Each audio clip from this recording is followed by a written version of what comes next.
y'all. How are you doing? I am doing fine and well. Look, I'm a tea drinker. I love tea. I used to drink coffee, but it used to give me the jitters, so I had to cut back. Really, I had to cut it all off. So I started drinking tea, and I just tried this new tea, vanilla almond, sweeten the mind tea, the Republic of Tea. This is some good stuff. I was like, ooh, that's good. Anyway, today we're going to be talking about manifestation.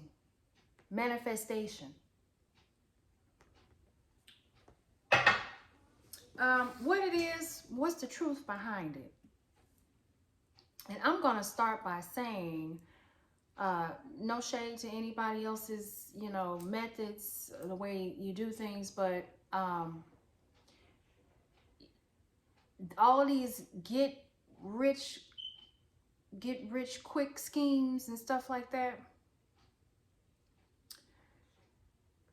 Manifestation can be easy, but can you maintain it? See, who wants to manifest something fast and lose it just as fast? Who wants to do that? That's not real manifestation, okay? So if somebody telling you you can manifest in 5 minutes, yeah, 5 minutes and you're gonna lose it in 5 minutes. I'm telling you what I know now. You're gonna lose it in 5 minutes. It takes real work to manifest and maintain. Real, honest work. Sometimes hard work. There could be education for you. It could be college. It could be whatever. To get you on the road, remember now, this is a journey. So you're headed somewhere. So manifesting means that you have done the required work. The required work. What is that? Well, working on yourself. Knowing who you are. How you gonna manifest something that you don't know who you are? Real talk now. How you gonna do that? How are you going to manifest something and you don't have a clue of who you are and where you're going? It don't happen like that. You have to know. How do you do that? Well, it begins with breaking down. You've got to break down the old stuff, the old ways of thinking, the old people you used to hang with, the old. Yeah, it's hard. It's hard because we hold on to pain. We hold on to that because it's what we're used to. Look, remember I talked about being in the darkness for a long time in my other video. Once you start seeing some light, then you can see where you're going, right? You can't see where you're going in the dark. You got to move them veils out the way and say, oh, wait a minute. Is that where I was supposed to be going? Yes. Get back on that path. And you'll start seeing things manifest as you go. But you got to work. You got to move stuff out the way. You got to sweep on that road.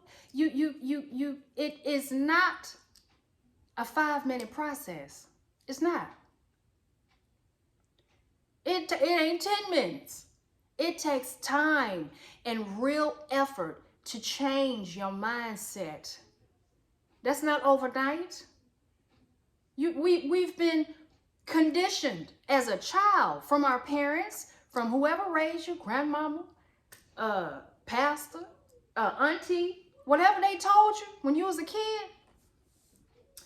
That's in your mind. This is how I'm supposed to do it.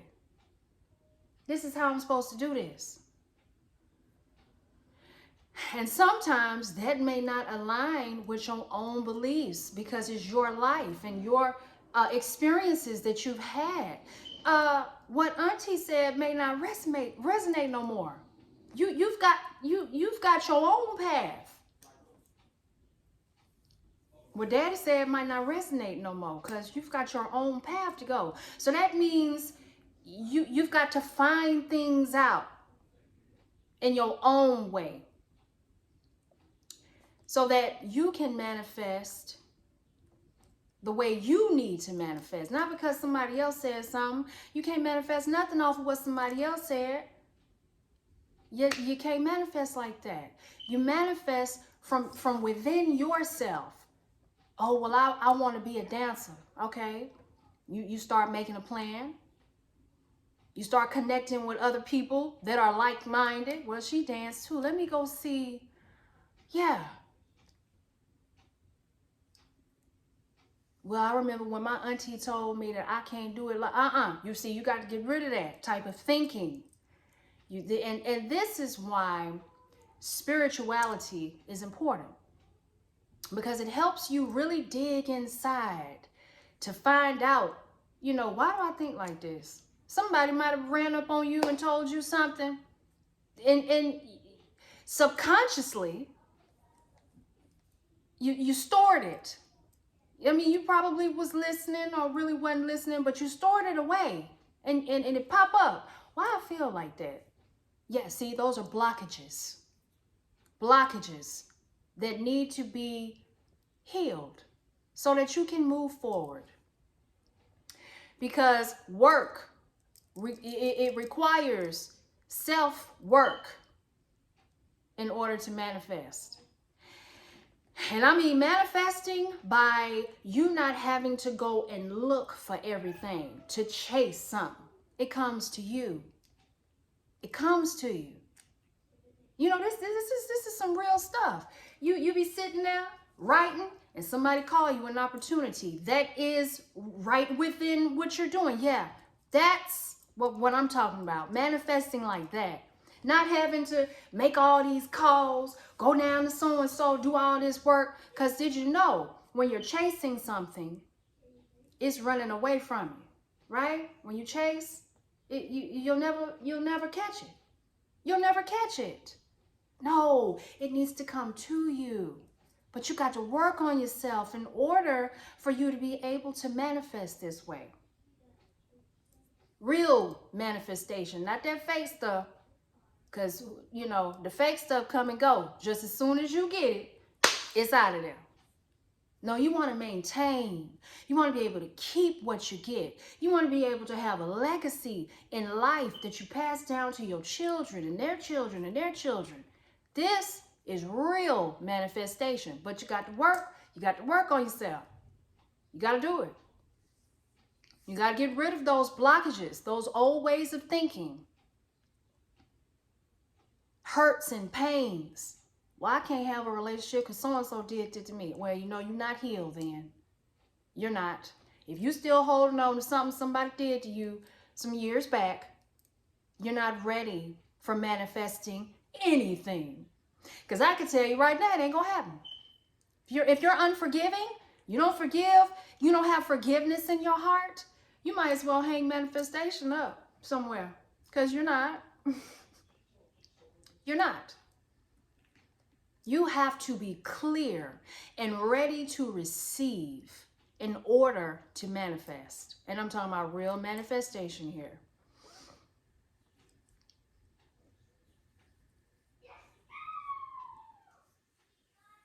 This is why it's becoming more and more important to look at yourself and not what everyone else is doing.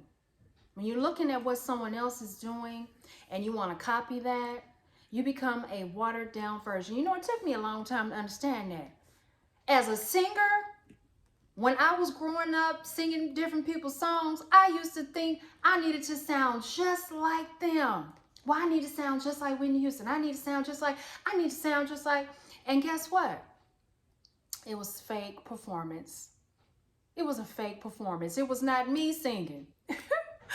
I mean, it was me, but it wasn't me copying. But see, I didn't know that my authenticity is what made me Chasta J. Callis. I didn't know that back then. I didn't.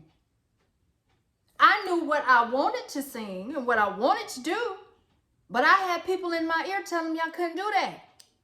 So I was stuck for a long time too.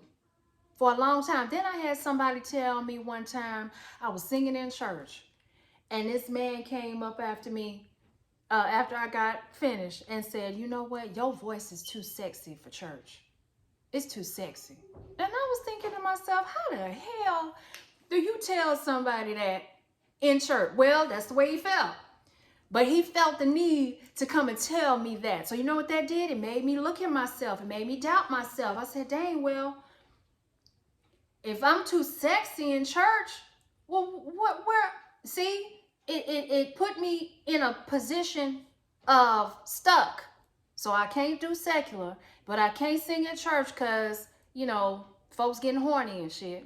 I'm just going to say it like that. Where do I fit? Where do I fit in then?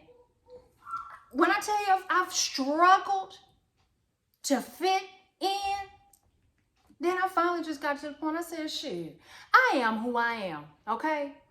And whoever wants to accept that, great. If not, kick rocks. Because I can't be held down no more. Do you know that's a horrible place to be in? When you have all this potential and you have all this anointing and you don't know where to go, where your platform is. I had to learn that I had to create that. My own platform in my own way, doing my own thing, not looking at what nobody else say, because what somebody else say don't mean shit. It don't. You got to connect with yourself, your intuition. You got to let your intuition guide you. Oh, well, and you got to be brave too, because sometimes it may lead you somewhere you had no idea. It might be new ground there. But it's meant for you to set up shop, set up camp, so that God can teach you something new. But you always knew down in your heart, well, I've always kind of wanted to do this. Yeah. Take it out and dust it off. Look at it real good and say, you know what? I want to get back into that. We normally do this stuff when we're kids. That's why they always say, go back to your childhood. What did you like to do when you were little? What were you drawn to? Go back to that. Yeah.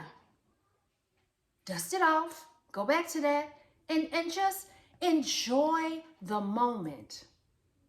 And even if you have to hide somewhere, sometimes we have to do that, because we stay with people and they be trying to tell us this and that. Why you want to do that for? Yeah, let it sound like that. Wah, wah, wah, wah, wah. Okay? Let it sound like that. Bunch of mess. Because you have to connect with yourself. And if you need to go in a closet, if you need to go somewhere, go sit in your car, go do it. And really just enjoy being yourself. A little step at a time, a little step at a time. You won't have to take big leaps and bounds because there's no time limit on any of this. It's divine timing. It's when God says. It's why? Because our steps are ordered. You got to experience things in order to be authentic. I had to experience a whole lot of flops, performances. I'm in the middle of singing and I just forget the words. I can't tell you how much that didn't happen to me. And that's because I really didn't want to be there. I really did not want to be there. And I could tell you this, I was singing in church one time and somebody pissed me off. I think it was a musician or somebody told me they didn't know how to play the song. And I was like, okay, y'all asked me to sing 2 or 3 weeks ago. Okay, so you mean to tell me I get up here and y'all don't know the song? Boy, I was pissed. And so that messed up my mood, that messed with my, I was just mad. I ain't gonna lie to you. And it took me all out the zone that I was supposed to be in to be ministering to people at church. So I told them, I said, y'all find somebody else. Right then, I think church had already started. I said, y'all find somebody else. I'm good. And it was like, what? Yeah, go ahead. Boy, I was pissed. So I would call myself leaving, okay? There wasn't nobody in the front of the church. All the doors was locked. I ain't lying. Every door was locked. I'm pushing. I said, I'm about to go. There wasn't nobody in the front to unlock the doors. And the Lord told me, he said, you need to turn right back around and go right back in there and sing. Take your behind on back in there. And I actually felt a push. And I was like, oh. So I had to stand there and I said, okay. All right, Lord. Whew, I had to take a deep breath. And I had to go right back in that church with my embarrassed ass, okay? And tell them, that's okay. I'll go ahead and sing. I'll go ahead. And they was looking. They said, well, so-and-so can play the song for you. Look at that. There was a musician they had right there that was able to play the song for me. And he was amazing. And I was just like, okay, Lord. I went ahead and sang that song. And because I had been touched so much myself, I started crying during the performance. Well, I call it a performance, but it was actually my ministering. That was actual ministering because I had been touched. Okay? So I sang that song. And when I tell you so many people were touched, a lady came up to me afterwards and said, I just wanted to tell you. And she didn't know, didn't nobody know in the congregation what had happened before I sang that song. Here she come to me. She said, I just wanted to tell you, please don't stop singing. Please don't stop singing. When I came to church, I was in so much physical pain. And when you sang that song, all my pain just went away. When I tell you I was speechless, this is why it's important to follow your intuition. You don't know who God has you helping, even if it don't make sense to you, even if it's something out of the ordinary. And when I tell you I've been worked on, because let me tell you now, if stuff ain't done right, I'm ready to peace out then. Y'all find somebody else. Y'all on some bullshit, you know. But I've had to learn. People are not perfect. Neither are you. Church is a place where people are hurting. They come for healing. That's what they come for. So you can't be all puffed up and oh shit, you know, because I can be a diva now. I can be. But there's a time and a place for that. You got to be willing. You got to be open. You want to manifest something, you've got to do the inner work.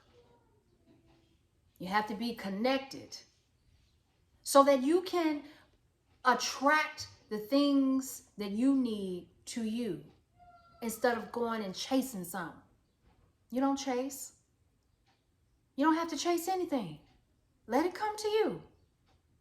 And it'll continue to come to you throughout your lifetime because why? You've cleared all of that mess out. All of those blockages. Boy, I got a lot to teach y'all. Really. A lot. But I just wanted to share this message today. You know, we on 19 minutes. So I'm going to keep these videos between 20 and 25 minutes. I ain't going to go no longer than that because, you know, we all have short attention spans. It's on to the next thing. But remember, manifesting means you have to do the inner work. There's no fly-by-night process to manifesting anything. You have to clear so that you are able to attract what it is that you want in your life. So on that note, I am going to finish sipping on my vanilla almond, okay? And wish you all a wonderful rest of the day, and I'll be back.